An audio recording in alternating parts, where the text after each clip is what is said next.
వార్తల్లోని వివరాలు. రంజాన్ మాసం నెల రోజుల పాటు నియమ నిష్టలతో ముస్లింలు ఆచరించిన ఉపవాస దీక్షలను గురువారం విరమించారు. రంజాన్ మాసం తరువాత షవ్వాల్ నెల ప్రారంభం సూచికగా నెలవంక దర్శనం ఇవ్వడంతో ఆనందోత్సాహాలతో నేడు రంజాన్ పండుగను జరుపుకునేందుకు నగరంలో ముస్లింలు సిద్ధమయ్యారు. వేసవి ఉష్ణోగ్రతలు అధికంగా ఉండడంతో రంజాన్ పండుగ నమాజ్ను నగరంలో మసీదులు, ఈద్గాలలో వేకువజామునే ఏర్పాటు చేశారు. నెల రోజుల పాటు కఠోర ఉపవాస దీక్షలను ఆచరించిన ముస్లింలు నిన్న సాయంత్రం నెలవంక దర్శనంతో రంజాన్ ఉపవాసాలు విరమించారు. పండుగకు సూచనగా మసీదుల్లో సైరన్లు మోగాయి. రంజాన్ మాసంలో రాత్రిపూట ప్రత్యేకంగా చేసే తరావీ నమాజులు ముగిశాయి. నేడు ఈద్ ఉల్ ఫిత్ర్ జరుపుకోవాలని మసీదుల్లో ఇమాములు ప్రకటించారు. ఈద్ ఉల్ ఫిత్రును ఆనందోత్సాహాలతో జరుపుకునేందుకు ముస్లింలు ఏర్పాట్లు చేసుకుంటున్నారు. పండుగ రోజున అల్లాకు కృతజ్ఞతలు తెలుపుతూ ముస్లింలు ఈద్గా, మసీదుల్లో సామూహిక నమాజులు చేస్తారు. ప్రతి మతంలో కొన్ని ఆచార వ్యవహారాలు ఉంటాయి. వాటి అమలుకు సంబంధించిన మత గ్రంథం మూలాధారమవుతుంది. అలాగే ప్రపంచంలోని ముస్లింలందరికీ పవిత్ర ఖురాన్ మూలాధారం. తమ జీవనాన్ని నిర్దేశించే ఈ ఖురాన్ ఆవిష్కృతమైన సందర్భమే రంజాన్. ఈ రోజున ఆనందోత్సాహాలతో ఘనంగా జరుపుకోవడం ఆనవాయితీగా వస్తుంది. ఉపవాసాలు, ప్రార్థనలు, దానధర్మాలతో నెల రోజుల పాటు నియమనిష్టలతో గడిపిన ముస్లింలు ఉత్సాహంగా వేడుక జరుపుకుంటారు. ఈమాన్, నమాజ్, రోజా, జకాత్, హజ్ అనేవి ఇస్లాం మతానికి మూలస్తంభాలు. ఈ 5 సూత్రాలను రంజాన్ మాసంలో పాటించడాన్ని గొప్ప అవకాశంగా ముస్లింలు భావిస్తారు. ప్రతి ఒక్కరూ తమ సంపాదనలో కొంత భాగాన్ని పేదల కోసం ఖర్చు చేయటాన్ని జకాత్ అంటారు. రంజాన్ మాసంలో ముస్లింలు తమ ఆదాయంలో 2.5% ధనాన్ని తప్పనిసరిగా పేదల కోసం ఖర్చు పెట్టాలని చెబుతోంది ఖురాన్. అలా సమకూర్చిన ధనాన్ని ఆయా సంస్థలకు ఆహారం, దుస్తులు, విద్య, వైద్యం అందిస్తాయి. నిరుపేదలు సైతం రంజాన్ పండుగను జరుపుకునేందుకు జకాత్ ఉపయోగపడుతుంది. అదేవిధంగా ఫిత్రా దానం చేస్తారు. వేసవి ఉష్ణోగ్రతలు అధికంగా ఉండటంతో మసీదు కమిటీలు రంజాన్ పండుగ నమాజులను నగరంలోని మసీదులు, ఈద్గాలలో ఉదయాన్నే ఏర్పాటు చేశారు. నగరంలోని పలు ప్రాంతాల్లో ఉదయం 6 గంటల నుంచి 10:30 గంటల మధ్యలో సామూహిక ప్రార్థనలు ఏర్పాటు చేశారు. నగరంలోని చిట్టినగర్ ఈద్గా, కుమరిపాలెం ఈద్గా, యనమలకుదురు ఈద్గా, సింగ్నగర్ ఈద్గా, సనత్ నగర్ ఈద్గా, ఇందిరాగాంధీ స్టేడియం, గాంధీనగర్ జింకానా గ్రౌండ్స్, మురళీనగర్ ఈద్గాలతో పాటు నగరంలోని పలు మసీదుల్లో ఈద్ నమాజ్కు ప్రత్యేక ఏర్పాట్లు చేశారు. ప్రార్థనలకు వచ్చే ముస్లింలకు ఎటువంటి అసౌకర్యం కలగకుండా నగరపాలక సంస్థ అధికారులు ఏర్పాట్లు చేశారు.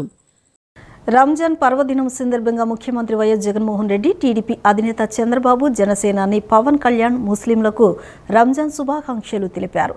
దీక్షలు, ఉపవాసాలు, దైవారాధన, దాన ధర్మాలు, చెడును త్యజించడం, సాటి మనుషులకు సేవ వంటి సత్కార్యాల ద్వారా అల్లాహ్ స్మరణతో తరించి ఈ రంజాన్ రాష్ట్ర ప్రజలకు సుఖ సంతోషాలు కలిగించాలని ఆకాంక్షించారు. రాష్ట్రంలో ముస్లింలకు ముఖ్యమంత్రి వైఎస్ జగన్మోహన్ రెడ్డి, టీడీపీ అధినేత చంద్రబాబు, జనసేన పవన్ కళ్యాణ్ రంజాన్ పండుగ శుభాకాంక్షలు తెలిపారు. మానవాళికి హితాన్ని బోధించే రంజాన్ పండుగ సామరస్యానికి, సుహృద్భావానికి, సర్వమానవ సమానత్వానికి, కరుణకు, ధాతృత్వానికి ప్రతీక అని ముఖ్యమంత్రి జగన్ తెలిపారు. పవిత్ర దివ్య ఖురాన్ అవతరించిన ఈ మాసంలో కఠిన ఉపవాస దీక్షలకు రంజాన్ ఒక ముగింపు వేడుకని పేర్కొన్నారు. అల్లాహ్ దీవెనలతో రాష్ట్ర ప్రజలకు సకల శుభాలు కలగాలని ఆయన ఆకాంక్షించారు. క్రమశిక్షణ, ధాతృత్వం, ధార్మిక చింతనల కలయికే పవిత్ర రంజాన్ మాసమని తెలుగుదేశం పార్టీ అధినేత చంద్రబాబు అన్నారు. నియమ నిష్టలతో ఉపవాస దీక్షలు ముగించి పండుగ జరుపుకుంటున్న ముస్లింలకు ఆయన రంజాన్ శుభాకాంక్షలు తెలిపారు. ప్రతి ఒక్కరి ఇంట సుఖ సంతోషాలు నింపాలని అల్లాను ప్రార్థిస్తున్నట్లు వెల్లడించారు. ఉపవాస దీక్షలు ముగించుకుని రంజాన్ పండుగను పవిత్రంగా జరుపుకుంటున్న ముస్లిం మత విశ్వాసులందరికీ పవన్ కళ్యాణ్ హృదయపూర్వక శుభాకాంక్షలు తెలిపారు. మానవత్వపు విలువలను ప్రబోధించే దివ్య ఖురాన్ అవతరించిన ఈ మాసం ఎంతో పవిత్రమైందని పేర్కొన్నారు. ఇస్లాం మత విశ్వాసులకు పండుగ తరుణాన శాంతి, సౌభాగ్యం, ఆయురారోగ్యాలు కలగాలని మనసారా కోరుకుంటున్నానని వెల్లడించారు. ఉద్యోగాలు ఇవ్వడంలో, రైతులు, మహిళల అభ్యున్నతికి కృషి చేయడంలో, అన్ని వర్గాల ప్రజలకు మేలు చేయడంలో చంద్రబాబు ఇస్తున్నది బోగస్ రిపోర్ట్ అయితే వైఎస్ జగన్ ఇస్తున్నది కళ్ళెదురుగే కనిపిస్తున్న ప్రోగ్రెస్ రిపోర్ట్ అని ముఖ్యమంత్రి వైఎస్ జగన్మోహన్ రెడ్డి అన్నారు. మనందరి ప్రభుత్వ హయాంలో 2.31 లక్షల ప్రభుత్వ ఉద్యోగాలు ఇవ్వడమే కాకుండా స్వయం ఉపాధి రంగాన్ని ప్రోత్సహించామని చెప్పారు. మొట్టమొదటిసారిగా ఎంఎస్ఎంఈలకు చేతినిచ్చింది మీ బిడ్డ ప్రభుత్వమేనని ఆయన స్పష్టం చేశారు. మేమంతా సిద్ధం బస్సు యాత్రలో భాగంగా ముఖ్యమంత్రి జగన్మోహన్ రెడ్డి నిన్న పల్నాడు జిల్లా పిడుగురాలలో జరిగిన సభలో మాట్లాడారు. ఈ జనసంద్రాన్ని చూస్తుంటే నెల రోజుల్లోనే పట్టపగలు కొట్టప్పకొండ తిరునాళ్లు కనిపిస్తోందని అన్నారు. 5 ఏళ్ల మన ప్రభుత్వంలో ఇంటింటికి వచ్చిన అభివృద్ధిని, సంక్షేమాన్ని, లంచాలు, వివక్షలేని పాలనను ఆ దుష్ట కూటమి, ఎల్లో మీడియా కబంధ హస్తాల నుంచి కాపాడుకునేందుకే పల్నాటి సీమ పౌరుషంతో జనసంద్రంగా మారిన దృశ్యం కనిపిస్తోందని చెప్పారు. మనందరి ప్రభుత్వ హయాంలో 2.31 లక్షల ప్రభుత్వ ఉద్యోగాలు ఇవ్వడమే కాకుండా స్వయం ఉపాధి రంగాన్ని ప్రోత్సహించామని చెప్పారు. మొట్టమొదటిసారిగా ఎంఎస్ఎంఈలకు చేయూతనిచ్చింది మీ బిడ్డ ప్రభుత్వమేనని స్పష్టం చేశారు. వాహనమిత్ర, నేతన్న నేస్తం, జగనన్న తోడు, జగనన్న చేదోడు, మత్స్యకార భరోసా, చేయూత, ఆసరా, 0 వడ్డీ ఇలా అన్ని విధాల ప్రోత్సహించబట్టే స్వయం ఉపాధి రంగం ఈ రోజు తన కాళ్ల మీద తాను నిలబడగలుగుతోందని పేర్కొన్నారు. తద్వారా రాష్ట్ర ఆర్థిక చక్రం పరుగులు పెడుతోందని చెప్పడానికి గర్వపడుతున్నానని అన్నారు. 3 సార్లు ముఖ్యమంత్రిగా అధికారంలోకి వచ్చాడు. 14 ఏళ్ళు ఆయన ముఖ్యమంత్రిగా పరిపాలన కూడా చేశాడు. మరి చంద్రబాబు అధికారంలోకి వచ్చి 3 సార్లు ముఖ్యమంత్రి అయి 14 ఏళ్ళు ఆయన ముఖ్యమంత్రిగా పరిపాలన చేసిన తర్వాత కూడా మరి మీ ఇంట్లో కానీ మీ ఇంటి చుట్టుపక్కల కానీ ఎవరికైనా చంద్రబాబు ఆయన హయాంలో గవర్నమెంట్ జాబ్ ఎవరికైనా వచ్చిందా అని అడుగుతా ఉన్నాను మీ అందరితో కూడా. వచ్చిందా అన్నా? వచ్చిందా తల్లి? 3 సార్లు ముఖ్యమంత్రి, 14 ఏళ్ళు ముఖ్యమంత్రిగా పరిపాలన చేసిన తర్వాత ఆయన హయాంలో మీకు కానీ మీ ఇంటి చుట్టుపక్కల కానీ ఎవరికైనా గవర్నమెంట్ జాబ్ వచ్చిందా అని అంటే వచ్చింది అనే సమాధానం రాకుండా 2 చేతులు ఇలా పైకెత్తి రాలేదు రాలేదు రాలేదు రాలేదు రాలేదు అని చెప్పి మాటలు వినిపిస్తా ఉంటే మరి మీ జగన్ వచ్చిన తర్వాత మరి మీ బిడ్డ వచ్చిన తర్వాత మీ జగన్ రావటంతోనే ఏకంగా మీ గ్రామాలలోనే మీ ఇంటి పక్కనే మీ చుట్టుపక్కనే ఏకంగా ప్రతి గ్రామంలోనూ ఒక సచివాలయం తీసుకొని వచ్చి ఏకంగా ఆ సచివాలయాల్లో ఏకంగా 1,35,000 మంది మన పిల్లలకు ఈరోజు ఉద్యోగాలు చేస్తా ఉన్నారు. జగన్ కబంధ హస్తాల నుంచి రాష్ట్రాన్ని కాపాడుకోవాలని టీడీపీ అధినేత చంద్రబాబు పిలుపునిచ్చారు. రాష్ట్రాన్ని కాపాడుకోవడానికి 3 పార్టీలు కలిశాయని, సైకిల్ స్పీడ్కు తిరుగులేదు, గ్లాస్ జోరుకు ఎదురు లేదని, వచ్చే ఎన్నికల్లో వైకాపా కొట్టుకుపోవడం ఖాయమన్నారు. విధ్వంస పాలన కావాలా, అభివృద్ధి పాలన కావాలో ప్రజలే ఆలోచన చేయాలని సూచించారు. పశ్చిమ గోదావరి జిల్లా తణుకులో నిర్వహించిన ప్రజాగలం బహిరంగ సభలో టీడీపీ అధినేత చంద్రబాబుతో పాటు జనసేన అధినేత పవన్ కళ్యాణ్ పాల్గొని ఉమ్మడి ప్రచారం నిర్వహించారు. సభలో చంద్రబాబు మాట్లాడుతూ సుఖవంతమైన సినిమా జీవితాన్ని వదులుకొని ప్రజల కోసం నిలబడిన నిజమైన హీరో పవన్ కళ్యాణ్ అని అభినందించారు. తనకు అనుభవం ఉంది, పవన్ కు పవర్ ఉందని, అగ్నికి వాయువు తోడైనట్లు ప్రజాగలానికి వారాహి తోడైందని అన్నారు. అహంకారాన్ని బూడిద చేస్తుందన్నారు. వ్యక్తిగత దాడులు తట్టుకుని పవన్ నిలబడ్డారు. ప్రభుత్వ వ్యతిరేక ఓటు చేలకూడదని మొదట చెప్పిన వ్యక్తి ఆయనని చెప్పారు. చీకటి పాలన అంతానికి ఓటు చేలకూడదని చెప్పారు. యువత కన్నెర చేస్తే జగన్ లండన్ పారిపోతాడని, రాష్ట్రాన్ని విధ్వంసం చేసి అప్పుల పాలు చేశారని తెలిపారు. రాష్ట్రానికి కేంద్రం మద్దతు అవసరమని, కేంద్ర మద్దతుతో శిథిల రాష్ట్రాన్ని గాడిలో పెట్టగలుగుతామని చెప్పారు. రైతును రాజుగా చేసే బాధ్యత తనదని అన్నారు. గుండెల్లో గుచ్చుకుంటుంది, ఖబర్దార్ జాగ్రత్తగా ఉండు. బురద వెయ్యాలని చూస్తే కమలం వికసిస్తుంది తప్ప నీ బురద అంటదు. ఈ 3 కలిసిన తర్వాత తమ్ముళ్ళు ఇంకా అన్స్టాపబుల్. ఒక్క విషయం మీరు గుర్తుపెట్టుకోవాలి, పవన్ కళ్యాణ్ గారు కొన్ని విషయాలు చెప్పారు. ఈ 3 పార్టీలు కలవడం మా కోసరం కాదు, మనందరి కోసం, ఈ రాష్ట్రం కోసం, ఈ పిల్లల భవిష్యత్తు కోసం కలిసాం. అంతేకాకుండా 2014లో మేము కలిసాం. బీజేపీ, తెలుగుదేశం కలిసి పోరాడాం. పవన్ కళ్యాణ్ గారు ఒకే మాట చెప్పాడు, నేను ఎన్డీఏకి మద్దతు ఇస్తానని బేషరతుగా మద్దతు ఇచ్చిన వ్యక్తి పవన్ కళ్యాణ్ గారు. ఆ రోజే మీరు చూస్తే వెస్ట్ గోదావరి జిల్లాలో 15కు 15 గెలిచాం. 3 పార్లమెంట్లో మనమే గెలిచాం. ఇప్పుడు మీ జోరు చూస్తా ఉంటే ఇది ఆగే పరిస్థితిలో లేదు. మా కాంబినేషన్ సూపర్ హిట్.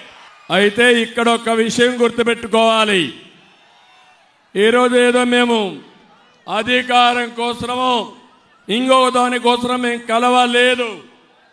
ఈరోజు ఒక విషయం మీరు చూస్తే పవన్ కళ్యాణ్ గారు కోట్ల రూపాయల ఆదాయాన్ని వదులుకొని విలాసవంతమైన సినిమా రంగాన్ని వదులుకొని మీకోసం వచ్చారు. ఆ విషయం మీరు గుర్తుపెట్టుకోవాల్సిన అవసరం ఉంది.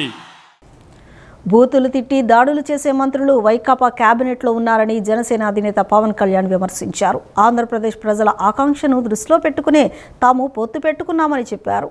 దోపిడీపై దృష్టి ఉన్న నేతలు ప్రజల అవసరాలు ఎలా తీరుస్తారని ప్రశ్నించారు. ఉద్యోగాలు ఇస్తామని యువతను మోసం చేశారన్నారు. పశ్చిమ గోదావరి జిల్లా తణుకులో నిర్వహించిన ప్రజాగలం సభలో చంద్రబాబుతో కలిసి పవన్ పాల్గొన్నారు. రైతును ఏడ్పించిన వైఎస్ఆర్ కాంగ్రెస్ పార్టీ ప్రభుత్వం తుడిచిపెట్టుకుపోవాలన్నారు. తణుకులో జనసేన అభ్యర్థిని ప్రకటించిన తర్వాత కూడా వెనక్కి తగ్గామని, భారతీయ జనతా పార్టీ కోసం అనకాపల్లి ఎంపీ సీటును వదులుకున్నామని చెప్పారు. చంద్రబాబు కూడా తగ్గారని, రాష్ట్ర ప్రజల కోసమే ఇదంతా చేస్తున్నట్లు చెప్పారు. 70,000 పోలీసు కుటుంబాలకు టీఏ, డిఏలు, సరెండర్ లీవ్స్ ఈ రోజు వరకు ఇవ్వలేదని, పోలీసుల శ్రమ శక్తిని కూడా దోపిడీ చేసే వ్యక్తి జగన్ అని పేర్కొన్నారు. ఇలాంటి వ్యక్తికి మరోసారి అవకాశం వస్తే ఏం జరుగుతుందో ఆలోచించాలని సూచించారు. వైఎస్ఆర్ కాంగ్రెస్ పార్టీ నేతలు దోచుకున్న డబ్బుతో పక్క రాష్ట్రాల్లో పరిశ్రమలు పెట్టుకున్నారని, ఇక్కడ పెట్టినా కనీసం యువతకు ఉపాధి దొరికేదన్నారు. ధాన్యంలో మొలకలు వచ్చాయని రైతు ఏడుస్తుంటే ఇక్కడి మంత్రి బూతులు తిట్టారని, ఎంత అహంకారమని మండిపడ్డారు. జన సైనికుల వంటిపై పడిన దెబ్బ ఇంకా మర్చిపోలేదని ఈ మంత్రిని హెచ్చరిస్తున్నానని అన్నారు. జగన్ అహంకారాన్ని తుడిచిపెట్టే రోజులు వస్తాయని పేర్కొన్నారు. ఆంధ్రప్రదేశ్ యువత భవిష్యత్తు బాగుండాలని కొంత తగ్గారని, ఎక్కడ తగ్గాలో ఎక్కడ నెగ్గాలో తెలుసని పవన్ కళ్యాణ్ పేర్కొన్నారు. ఎంత పొగరు నీకు, ఎంత అహంకారం నీకు, ఎంత దురహంకారం నీకు. రైతు ఏడుస్తా ధాన్యానికి మొలకలు వచ్చినాయి అంటే నువ్వు బూతులు తిడతావా? నీ అహంకారాన్ని నేల కింద రాచే రోజులు వస్తున్నాయి, మర్చిపోకు. 25 సంవత్సరాలు రోజుకి కోట్లు తీసుకోగలిగే సత్తా ఉన్నవాడిని. ఇవన్నీ పక్కన పెట్టి ఒక సమూహం కావాలి. 3 పార్టీల బలమైన నాయకత్వం కావాలి. కేంద్ర నాయకత్వం సహాయ సహకారాలు ఉండాలి. చంద్రబాబు గారి అనుభవం కావాలి. మన జన సైనికుల వాడి జోడి మన బలంగా ముందుకు తీసుకెళ్ళగలిగే పోరాట శక్తి కావాలి. నా జన సైనికుల మీద పడిన ఒంటి మీద పడిన దెబ్బ మేము మర్చిపోలేదు, గుర్తుపెట్టుకో. ఈ రోజున చంద్రబాబు గారికి కూడా నా విన్నపం కూడా చెప్తా ఉన్నాను. సార్, ప్రతి ఒక్కరూ పేద వర్గాల గురించి ఆలోచిస్తూ ఉన్నారు, అల్పాదాయ వర్గాల గురించి ఆలోచిస్తున్నారు, పారిశ్రామికవేత్తల గురించి ఆలోచిస్తున్నారు. మధ్యతరగతి మనుషులను వదిలేశారు అందరూ. దయచేసి మీ దృష్టికి తీసుకొస్తున్నాం, మన కూటమిలో మధ్యతరగతి మనిషిని అందరం వదిలేసాం. మధ్యతరగతి మనిషిని మా కూటమి గుండెల్లో పెట్టుకుంటుంది. నేను కోరుకుంటుంది, అసెంబ్లీలో అడుగు పెట్టగానే మొట్టమొదటిగా అడిగేది ఉద్యోగుల కోసం నిలబడడానికి సంవత్సరం లోపు దానికి ఒక పరిష్కార మార్గాన్ని మనందరం కనుగొనాలి సార్. దానికి మీ సహాయ సహకారాలు సంపూర్ణంగా కావాలి. దీనికి వైసీపీని కుమ్మిక్కు మొత్తం చితగ్గొట్టి గోస్తం. హుద్హుద్ మిగ్జం వంటి ప్రకృతి వైపరీత్యాల కంటే వైకాపా వైపరీత్యంతోనే రాష్ట్రం అన్ని విధాలా కుదేలైందన్నారు భాజపా రాష్ట్ర అధ్యక్షురాలు రాజమహేంద్రవరం లోక్సభ అభ్యర్థి దగ్గుపాటి పురంధేశ్వరి. అభివృద్ధి లేదని, పరిశ్రమల రాక పిల్లలకు ఉద్యోగ అవకాశాలు లేకుండా పోయాయన్నారు. ఆంధ్రప్రదేశ్ను తలలేని మొండెంలా రాజధాని లేని రాష్ట్రంగా మార్చేశారన్నారు. తణుకులో నిన్న జరిగిన ప్రజాగలం బహిరంగ సభలో భారతీయ జనతా పార్టీ రాష్ట్ర అధ్యక్షురాలు రాజమహేంద్రవరం లోక్సభ అభ్యర్థి దగ్గుపాటి పురంధరేశ్వరి మాట్లాడారు. రాజు తనకు ఇష్టమైన పరిపాలన కాదు, ప్రజల ఆకాంక్షల మేరకు పరిపాలన అందించాలని పేర్కొన్నారు. అలాంటి పాలన రావాలని పురంధరేశ్వరి అన్నారు. బీసీ కమిషన్కు కేంద్రం చట్టబద్ధత కల్పిస్తే రాష్ట్రంలో కల్పించకుండా వైఎస్ఆర్ కాంగ్రెస్ పార్టీ బీసీలకు అన్యాయం చేసిందని విమర్శించారు. నరేంద్ర మోడీ స్ఫూర్తి, చంద్రబాబు యుక్తి, పవన్ కళ్యాణ్ శక్తి ఈ సభలో కనిపిస్తున్నాయని చెప్పారు. మే 13న మన సత్తా వైఎస్ఆర్ కాంగ్రెస్ పార్టీకి చూపించాలని కోరారు. తాను చాలా అదృష్టవంతురాలనని, ఎంతో విశేషమైన రాజమహేంద్రవరం నుంచి లోక్సభ అభ్యర్థినిగా నిలబడ్డానని ఆమె తెలిపారు. మొన్న వచ్చినటువంటి మిచాంగ్ తుఫాన్ కంటే కూడా ప్రమాదకరమైనటువంటి వైపరీత్యం 5 సంవత్సరాల క్రితం వైఎస్ఆర్సీపీ రూపంలో ఆంధ్ర రాష్ట్రాన్ని కుదిపివేసినటువంటి విషయం మీ అందరికి గమనించాలి. ఆ యొక్క వైపరీత్యం నేపథ్యంలో ఆంధ్ర రాష్ట్రం అన్ని విధాలా కూడా కుదేలైనటువంటి విషయం మనందరికీ తెలుసు. అప్పుల ఊబిలోకి నెట్టివేయబడింది. అభివృద్ధి అనే పదానికి తావు లేకుండా పోయింది. పరిశ్రమలు రాక మన బిడ్డలకి ఉద్యోగ అవకాశాలు లేకుండా పోయాయి. ఒకానొక సందర్భంలో అభివృద్ధికి మారుపేరుగా ఉన్నటువంటి ఆంధ్ర రాష్ట్రం ఇవాళ తలలేని మొండంలా, రాజధాని లేని రాష్ట్రంలా మిగిలిపోవటం ఎంత దౌర్భాగ్యమో మనం అందరం కూడా ఒక్కసారి గమనించాలి. అటువంటి సందర్భంలో మనం అందరం కూడా నడుం బిగించవలసినటువంటి అవసరం ఆసన్నమైంది. టీడీపీ అధికారంలోకి రాగానే బోధనా రుసుముల చెల్లింపులో పాత విధానాన్ని అమలు చేస్తామని ఆ పార్టీ జాతీయ ప్రధాన కార్యదర్శి నారా లోకేష్ హామీ ఇచ్చారు. అధికారంలోకి వచ్చాక కరెంటు ఛార్జీలు తగ్గిస్తామన్నారు. వైకాపా ప్రభుత్వంలో జరిగిన అభివృద్ధిపై చర్చించేందుకు తాను సిద్ధమని సీఎం జగన్కు సవాల్ విసిరారు. చినకాకానిలోని అపార్ట్మెంట్ వాసులతో నిర్వహించిన సమావేశంలో టీడీపీ జాతీయ ప్రధాన కార్యదర్శి నారా లోకేష్ పాల్గొన్నారు.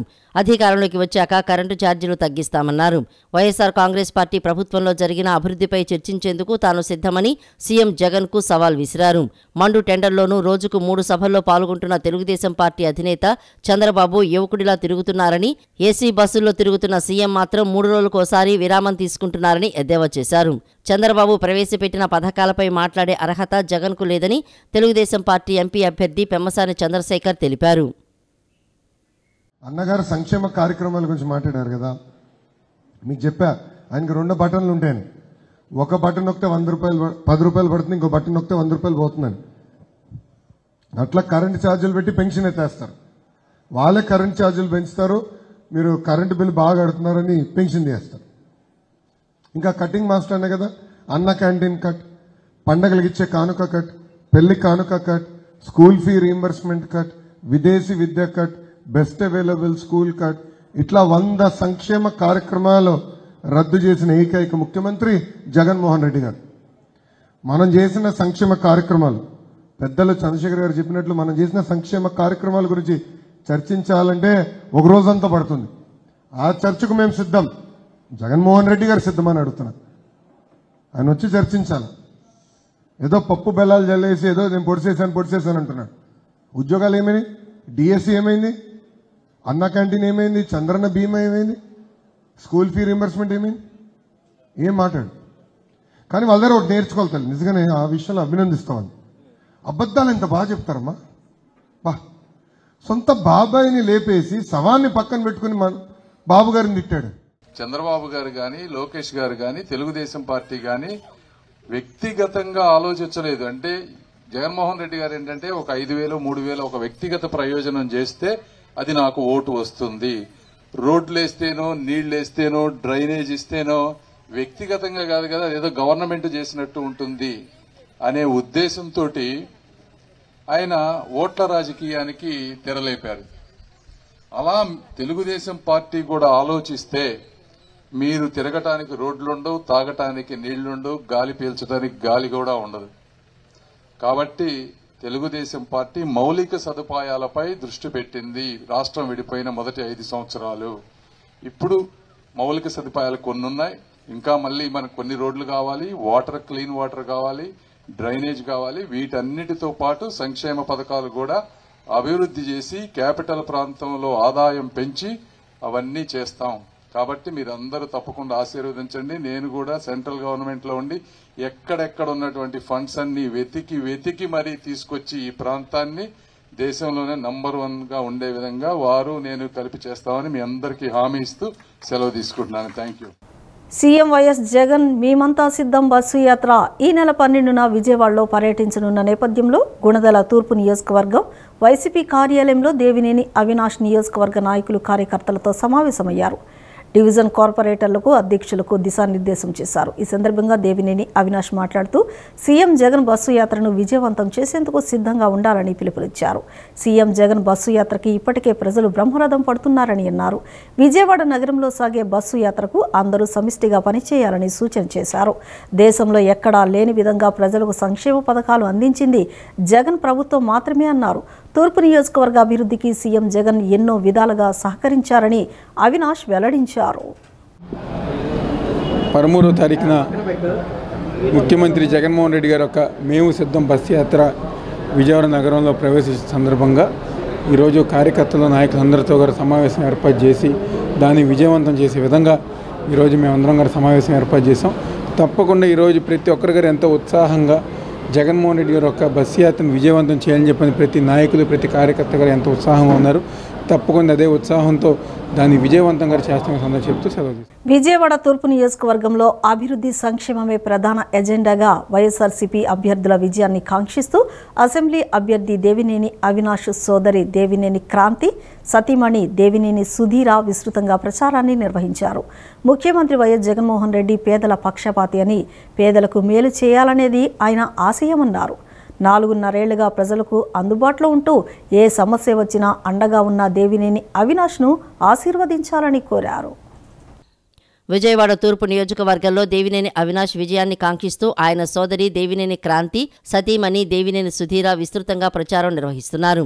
అందులో భాగంగా నిన్న దేవినేని క్రాంతి 7వ డివిజన్లోని ప్రజాశక్తి నగర్ లబ్బిపేట ప్రాంతాల్లో పర్యటించగా కేసినేని నాని కుమార్తె హైమతో కలిసి దేవినేని సుధీర 9వ డివిజన్ పటమటలంక 5వ డివిజన్ క్రీస్తురాజపురంలో పర్యటించారు. ఈ సందర్భంగా ఇంటింటికి వెళ్తూ ప్రజలకు మేలు చేసిన వారిని గెలిపించాలని కోరుతున్నారు. అందులో భాగంగా వైఎస్ఆర్సీపీ పార్లమెంటు అభ్యర్థి కేసినేని శ్రీనివాస్, అసెంబ్లీ అభ్యర్థి దేవినేని అవినాష్లను అత్యధిక మెజారిటీతో గెలిపించాలని కోరారు. 4.5 ఏళ్లుగా ప్రజలకు అందుబాటులో ఉంటూ ఏ సమస్య వచ్చినా అండగా ఉన్న దేవినేని అవినాష్ను ఆశీర్వదించాలని కోరారు. ముఖ్యమంత్రి వైఎస్ జగన్మోహన్ రెడ్డి పేదల పక్షపాతి అని పేదలకు మేలు చేయాలనేదే ఆయన ఆశయమని పేర్కొన్నారు. రాజకీయాలకు కుల మతాలకు అతీతంగా అన్ని వర్గాల ప్రజలకు మంచి జరగాలంటే వైఎస్ఆర్సీపీ ప్రభుత్వం రావాల్సిన అవసరాన్ని వాళ్లు ప్రజలకు వివరిస్తున్నారు. కార్యక్రమంలో 7వ డివిజన్ కార్పొరేటర్ మెరకనపల్లి మాధురి, 13వ డివిజన్ ఇన్ఛార్జి రామాయణపు శ్రీనివాస్, 9వ డివిజన్ ఇన్ఛార్జి ఒల్లూరు ఈశ్వర ప్రసాద్, 5వ డివిజన్ కార్పొరేటర్ కలపాల అంబేద్కర్, నాయకులు గద్దే కళ్యాణ్, ఇందుపల్లి సుభాషిణి, అశోక్ ఇతర నేతలు పాల్గొన్నారు. వైఎస్ఆర్ కాంగ్రెస్ ప్రభుత్వంలో అభివృద్ధి సంక్షేమ పథకాలు 100% అమలు చేశామని జేఏసీ కన్వీనర్ అవిర్నినేని శేషగిరిరావు అన్నారు. ఎన్నికల బరిలో కూటమి పార్టీల గుంపు వచ్చినా సీఎం జగన్మోహన్ రెడ్డి సింగిల్గా వచ్చి క్లీన్ స్వీప్ చేస్తారని హామీ ఇచ్చారు. కృష్ణా జిల్లా బాపులపాడు మండలం వీరవల్లి గ్రామంలో వైఎస్ఆర్సీపీ గ్రామ పార్టీ ఆధ్వర్యంలో ఎన్నికల ప్రచారాన్ని నిర్వహించారు. ప్రతి ఇంటింటికి వెళ్లి వైసీపీ ప్రభుత్వంలో చేసిన సంక్షేమాభివృద్ధి వివరించి ఎమ్మెల్యే, ఎంపీ 2 ఓట్లు ఫ్యాన్ గుర్తుకే వేయాలని అభ్యర్థించారు. సీఎంగా జగన్మోహన్ రెడ్డి, ఎమ్మెల్యే వల్లభనేని వంశీమోహన్ అఖండ మెజారిటీతో గెలుస్తారని ధీమా వ్యక్తం చేశారు.